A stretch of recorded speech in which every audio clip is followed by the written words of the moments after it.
大家好，我是苏涵。这几天呢，很多投资者都在问同一个问题：特朗普访华窗口期，A 股到底是风险释放，还是一个上车的机会？这个问题为什么这么受关注啊？因为它刚好发生在一个非常敏感的时间点。一边呢是中东局势仍然牵动着全球能源市场，油价、通胀、美联储降息预期都会受到影响；另外一边呢是中美关系进入到了一个新的窗口期。贸易、关税、芯片、AI、台海、全球供应链，这些过去几年一直压在中国资产头上的变量，现在呢，可能因为一次峰会被重新评估。与此同时，A 股自己也走到了一个很敏感的位置，指数已经涨了一段，科技股很热，半导体、AI 算力、CPO、先进封装、国产替代这些轮番登场表现。现在很多投资者心态是矛盾的，不买吧怕踏空，买了又怕追高。看到中美峰会，觉得是不是利好来了？但是看到市场已经涨了这么多，担心是不是利好已经兑现完毕了？今天呢，我想把这个问题给大家讲清楚。特朗普访华对 A 股到底意味着什么？它是风险释放还是上车的机会？如果普通投资者不想只是跟着新闻追涨杀跌，应该怎么把这件事儿翻译成自己的资产配置节奏呢？我先把结论放在前面说，这次特朗普访华不是 A 股的买入按钮，而是中国资产风险折扣重新定价的窗口。它不是说特朗普来了 A 股就一定会涨，也不是说峰会结束以后市场就会全面的进入牛市。它真正重要的地方在于，过去几年中美关系、贸易摩擦、科技限制和地缘政治风险给中国资产压上了一层风险折价。现在，如果中美关系能够阶段性的稳定，哪怕没有重大的协议，只要不再继续恶化，市场都会重新问一下，中国资产过去被打下去的风险折扣，是不是应该修复一部分？这才是这次峰会对 A 股真正的影响。我们先拉远一点看这次特朗普访华，表面上是一次外交事件，但它发生的背景非常的复杂。中东局势仍然在扰动着全球的能源市场，俄乌冲突还没有结束，美国国内面临着通胀、财政、利率、股市和政治压力，全球产业链正在重组，AI 产业链高度依赖先进芯片，而先进芯片又牵动台湾、韩国、日本、美国和中国大陆之间的复杂关系。在这样的背景之下，中美两个大国能坐下来谈，本身就不只是两国之间的事儿，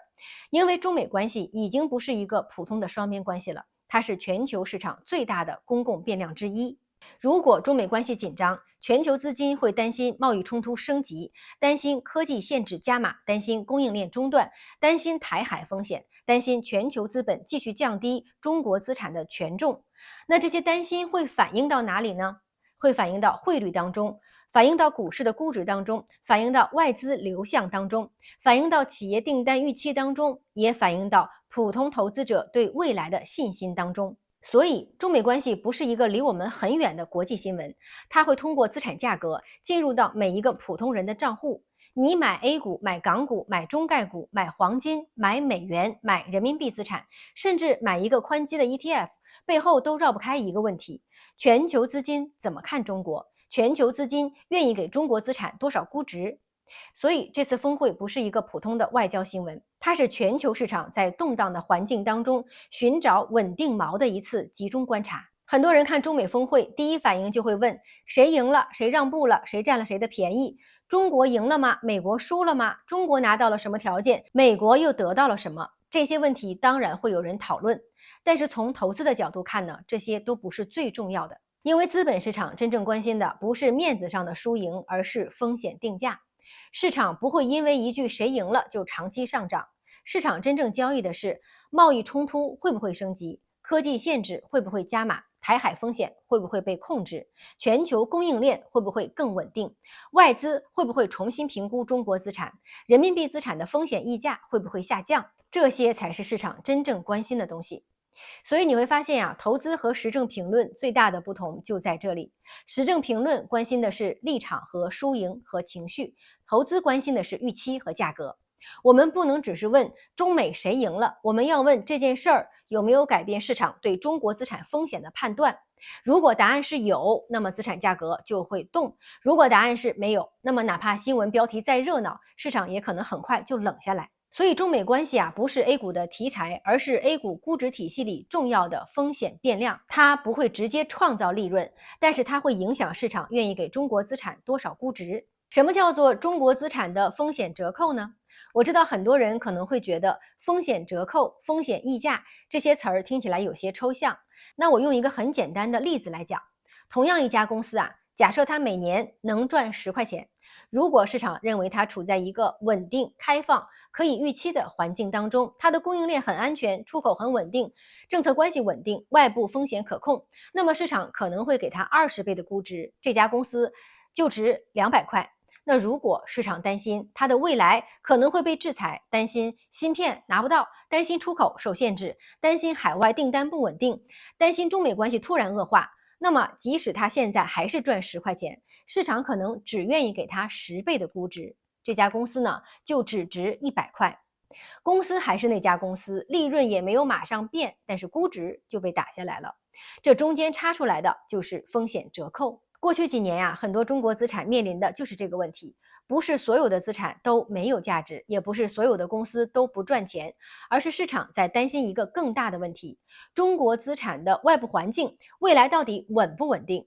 所以我们看到有些资产的估值很低，但是资金呢就是不愿意给它高估值。为什么？因为便宜不等于安全，便宜只是价格低，安全则意味着风险可控。当外部的风险没有被重新定价之前，市场宁愿给它折扣。这就是中国资产过去几年面临的一个核心问题。那么现在特朗普访华为什么重要？不是因为他来了以后呢，企业的利润明天就会增加，而是因为市场会重新的去思考一下，如果中美关系进入阶段性的缓和窗口，那么中国资产过去被压下去的风险折扣，是不是可以修复一部分了？所以这次峰会真正的意义，不是给 A 股发了一个红包，而是给市场提供了一个重新定价风险的窗口。很多人会说，如果这次峰会没有达成重大的协议，是不是就没有意义了？我觉得不能这么看，因为在大国关系当中，有时候最重要的不是马上解决所有问题，而是先阻止坏事情继续发生。对于市场来说呀，很多时候不需要特别大的好消息，市场最怕的是坏消息的持续升级。比如关税有没有继续加码，新的科技制裁有没有扩大，供应链的风险有没有继续恶化，台海问题有没有出现更激烈的措辞，双方有没有把矛盾推向更不可控的方向。这些不发生本身对市场来说呢，就是一种风险释放。所以这次峰会呢，我们不能只看有没有重大的协议，我们还要观察几个关键的变化。第一，有没有稳定中美关系的新表述？第二，有没有经贸合作机制的恢复升级？第三，有没有贸易、采购、投资、出口管制方面的具体安排？第四，有没有科技领域边际缓和的信号？第五，有没有对台湾、能源、全球供应链这些风险问题的稳定性的表达？如果这些方面出现了积极的信号，那么即使没有所谓的超级大协议单，市场也会认为最坏的预期正在被修正，这就是风险释放。对于 A 股来说呢，风险释放不一定等于马上都会大涨，但是它会改变市场的心理底色。过去大家可能想的是中国资产便宜，但是风险太大。现在如果关系缓和了，大家可能会重新去想，中国资产便宜，而且风险没有想象中那么大。这一念之差对估值的影响很大。当然呢，仅仅讲风险溢价还是有点抽象，所以这次峰会还有一个非常接地气的观察角度，就是哪些美国企业家随行。这不是八卦，对投资者来说呢，随行企业名单本身就是信号，因为特朗普非常重视交易、订单和可以对国内宣传的商业成果。那公开报道提到，这次随行的美国企业代表覆盖了几个非常典型的领域：特斯拉、苹果、波音、GE、航空航天，还有金融机构、支付机构、农业公司、半导体公司、光通信和生命科学企业。这些名字背后对应的都是非常具体的经济议题：航空、汽车、消费电子、农业、能源、金融开放、支付网络、部分科技供应链。所以我们不能只说中美关系缓和就利好 A 股，这话太空了。更准确的说法呢，是这次峰会出现具体的商业成果，那么市场会沿着订单和供应链去寻找线索。比如说，航空订单对应的就是飞机、发动机、机场航空和高端制造；农业采购对应的是粮食、农产品和中美贸易再平衡；汽车和消费电子对应的是中国供应链特斯拉产业链、苹果产业链和出口制造；金融机构随行对应的是金融开放、跨境资本和中国资产重新进入全球资金的视野；半导体企业随行对应的是科技限制和供应链安全。但这里要特别注意，高端芯片不可能因为一次峰会突然被完全放开，它更多呢是双方博弈当中的筹码。所以，随行企业家名单呢不是买股清单，它是观察这次峰会经济落点的线索。投资者要看的不是谁来了，而是峰会之后有没有具体的订单，有没有机制的安排，有没有政策边际的变化。这里呢，我们不妨回头看一下2017年。上一次特朗普访华，中美之间也非常的热闹，有商业成果。当时双方宣布了超过2500亿美元的商业协议，其中就包括了航空、能源、农业、金融、半导体等领域，听起来非常大，非常的有气氛。但是后来发生了什么？2018年，中美贸易摩擦迅速升级。所以这件事儿给我们的启发是什么？不是说订单不重要，订单当然重要，它可以改善短期的情绪，它可以给市场提供行业的线索，它也可以让特朗普回到美国之后，对他的选民和市场说：“你看，我又带回了成果。”但是对投资者来说呢，订单不是全部，真正重要的是这些订单的背后有没有机制性的稳定安排，中美关系是不是从短期的交易走向了更可预期的风险管控，科技限制、关税、供应链、台海这些更深的问题，是不是至少不再继续恶化了？如果只是签几个大单，短期市场会兴奋，但是如果没有机制性的稳定，那么风险折扣很快会回来。所以这次峰会，我们不能只看有没有大单，重点看订单背后的3件大事儿。第一，它是不是能够稳定预期；第二，它是不是能够缓和贸易和供应链的风险；第三，它是不是能让全球资金重新评估中国资产的风险折价，这才是最重要的。说到这里呢，很多人可能会问，既然这是风险释放，又有订单线索，那是不是现在应该赶紧上车？这里我一定要提醒大家，风险释放不等于无脑追高，这两件事呢不能混在一起，因为市场不是等新闻出来才反应的，很多时候呢市场会提前交易预期，访问还没有开始，资金已经开始买了，峰会还没有落地，相关的板块已经涨起来了，消息还没有公布，市场已经在交易关系缓和、科技修复、人民币资产重估了。所以当真正的峰会落地的时候市场要看的不是有没有利好，而是有没有超预期的利好，这就很关键了。如果峰会的结果比市场想象的还要好，比如说出现了超预期的贸易安排、科技限制边际放松、企业合作机制重启、供应链稳定承诺，那么市场可能继续往上定价。但如果只是友好的会谈、稳定的关系、扩大合作，方向是好的，但是没有超出市场的预期，短线资金反而可能获利了结，这就叫做利好兑现。接下来我们讲的更落地一点，这次峰会的窗口期 A 股有哪些方向可能会被市场关注？我不想简单的说利好哪些板块，因为那样太容易变成追热点。我更希望大家理解的是哪些行业最能体现这次峰会的经济落点。我把它分成5大类。第一大类呢是订单型的行业，比如说航空、农业、能源。为什么这些方向重要？因为它们最容易变成峰会的成果清单。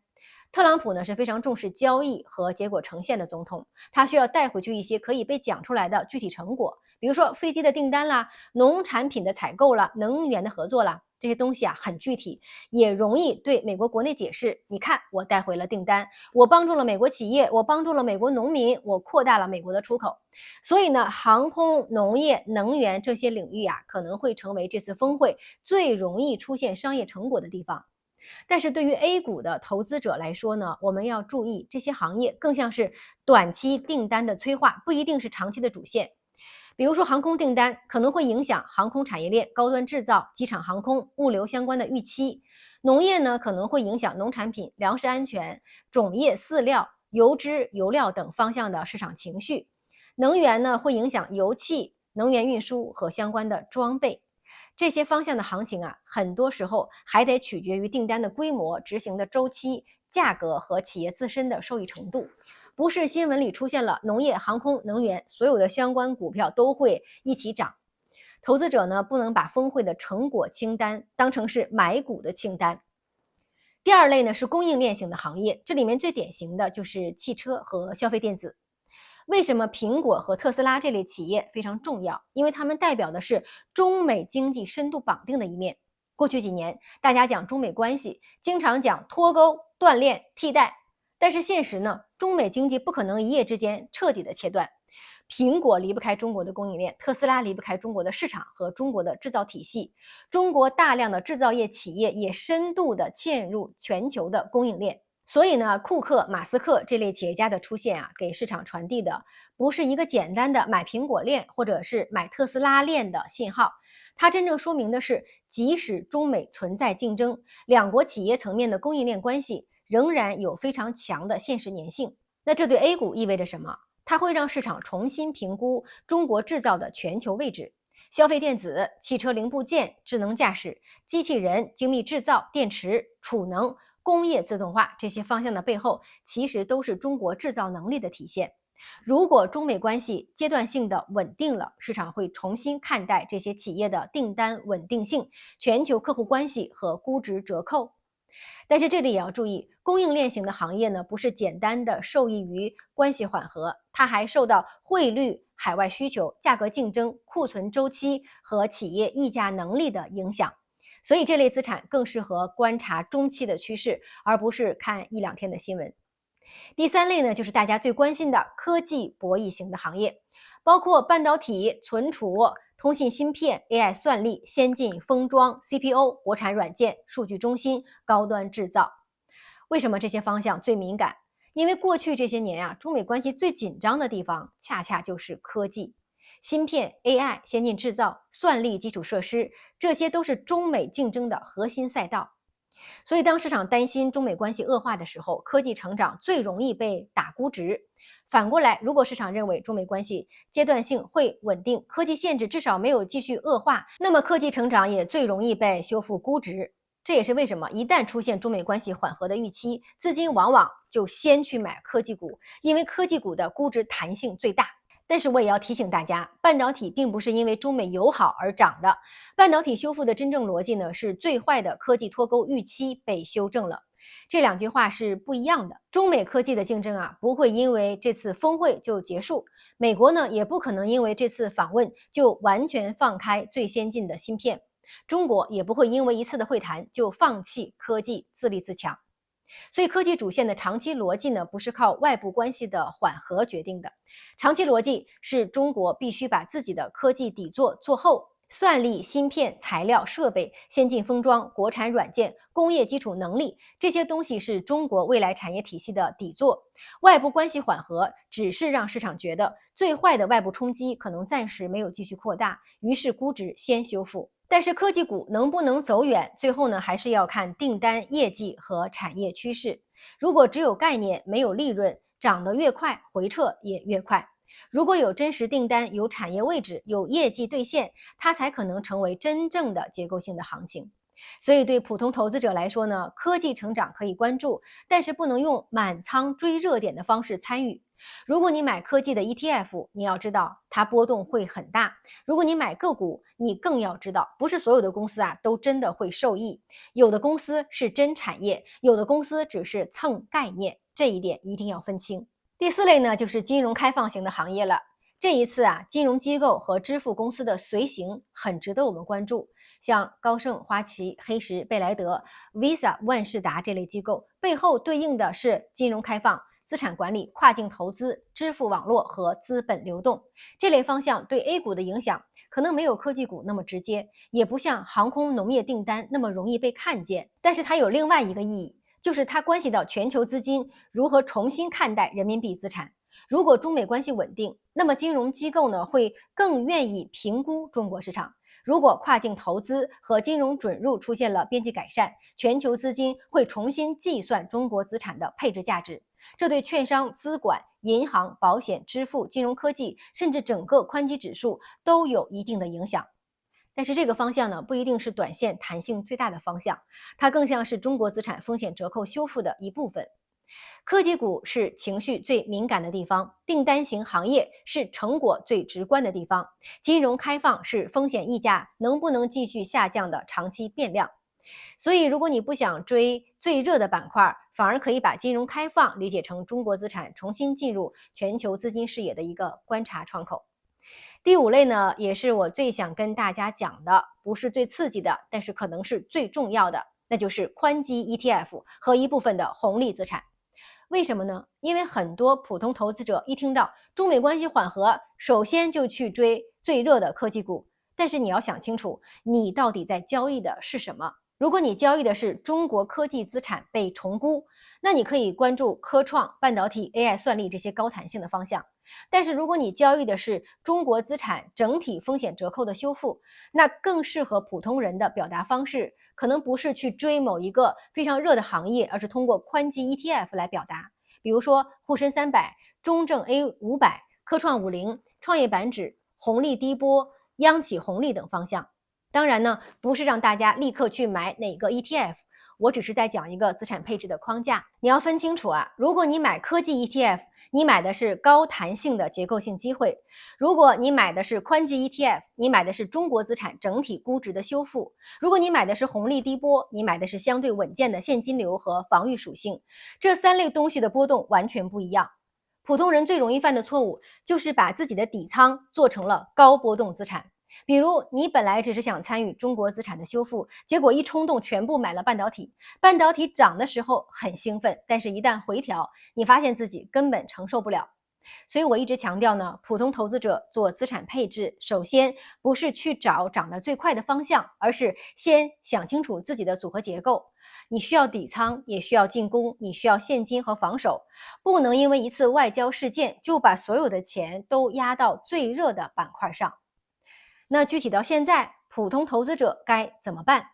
我给大家3个原则。第一，不空仓，因为如果你完全空仓，一旦中国资产风险折扣继续修复，市场继续走强，你会非常难受。因为真正的趋势呢，往往不是等所有人都确认以后才开始的。如果你对中国资产完全没有底仓，那么每一次上涨你都会非常焦虑，你会不断的问这次能不能追，会不会踏空，我是不是错过了？这种状态很容易导致你在情绪最热的时候才冲进去。所以，如果你本来就看好中国资产的中长期的修复，完全空仓不是一个舒服的位置。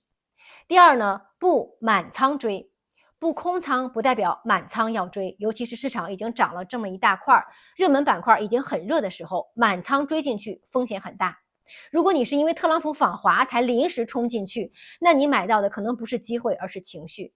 所以我一直说呢，投资不能是看到新闻才换仓，投资是要把新闻翻译成风险、预期、估值和仓位。你不能因为这个峰会就把自己的仓位结构全部打乱。第三，分层配置。普通投资者可以用3层结构来理解。第一层呢是底仓，可以配宽基 ETF、红利低波、债券、现金类资产。它的作用不是让你一夜暴富，而是稳住你的组合。第二层呢是进攻层，它可以是科技成长、半导体、AI 算力、先进制造。它的作用是让你参与结构性的机会，但是仓位不能失控。第三层呢是观察层，可以是出口链、消费电子、全球化制造、航空、农业、能源这些订单的线索。这些方向要看后续的政策、订单、汇率和海外需求，不能因为一个峰会的新闻就重仓。那么这3层的结构呢，其实就是普通人面对国际形势变化的时候最重要的资产配置节奏。我们不能一看到新闻就梭哈，但是也不能永远站在旁边只是观望，而是有底仓在场，进攻有度，现金有余地，这才是成熟的投资者的状态。这次峰会之后，我建议大家重点继续看6个信号。第一个，看中美关系的新表述，有没有关于稳定关系、管控分歧、扩大合作的新说法。如果表述比之前更加积极，市场就会理解为风险下降。第二个，看贸易和关税，有没有新的贸易机制，关税有没有继续缓和，有没有大额的采购或者是行业合作的安排，这会影响到出口链和制造预期。第三个，看订单落在哪些行业，如果有订单是航空、农业、能源还是汽车、消费电子、金融、科技供应链，订单的落点不同，市场寻找的线索就不同。第四个，看科技限制，有没有关于芯片、AI、出口管制、企业合作方面的边际变化，这个会直接影响到 A 股科技成长板块。但是大家要记住啊，高端芯片这种核心的问题不可能因为一次峰会就完全的解决掉。我们要看的是边际变化，不是彻底的反转。第五个，我们要看台海和供应链的安全。只要台海的风险不升温，全球半导体和 AI 产业链呢就能获得稳定的预期，这对全球股市都很重要，不只是 A 股。第六个，我们要看市场的反应。有时候呢，新闻表述的很好，但是市场不涨不买账，说明预期呢可能已经提前反应了。有的时候新闻没有特别大，但是市场继续涨，说明资金开始重新定价市场。所以峰会结束之后呢，我们不能只看新闻的标题，要看市场的价格怎么反应。市场永远比标题更真实。最后呢，让我们回到这次讨论的话题啊，川普访华窗口期 A 股到底是风险释放还是上车的机会？我的答案呢，首先它是风险释放，其次才是上车的机会。为什么这么说？因为对 A 股来说，这次峰会最大的意义不是马上给上市公司增加了多少利润，而是让市场重新评估中美关系是不是进入了阶段性的稳定窗口期。中国资产过去被压下去的风险折扣，是不是可以修复一部分了？外资和国内的资金是不是愿意重新给中国资产更高的估值？所以它首先应该是风险释放。但是它能不能变成大家真正的上车机会，要看三个条件。第一，峰会结果有没有超预期？如果只是符合预期，短期呢可能会利好兑现。第二，订单背后有没有机制性的稳定？如果只是几个大单，那市场可能短期兴奋，但是如果没有贸易机制、科技限制、供应链安全这些方面的边际改善，风险折扣呢很快还会回来。第三，国内政策和企业盈利能不能接得上？外部关系缓和只是改善环境，A 股真正要走得远，还是要看中国自己的经济修复、产业升级和企业利润，尤其是 AI、半导体、算力、先进制造这些方向。短期靠情绪，中期靠订单，长期靠利润。